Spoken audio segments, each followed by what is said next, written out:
আমার বোন এগুলো দিয়ে শুটকি দিয়ে চুষনি করে খাবে।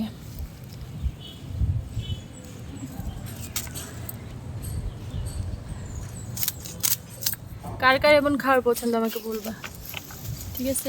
যদিও আমার খুব বেশি ভালো লাগে না, তবে আমার বোনের অনেক প্রিয় এইসব।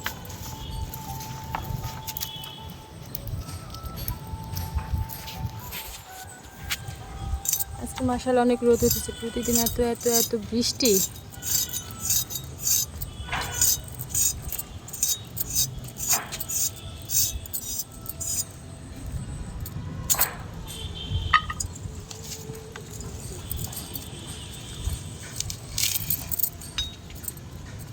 বাহ, সুন্দর সিস্টেম, একটা টান দাও শুধু।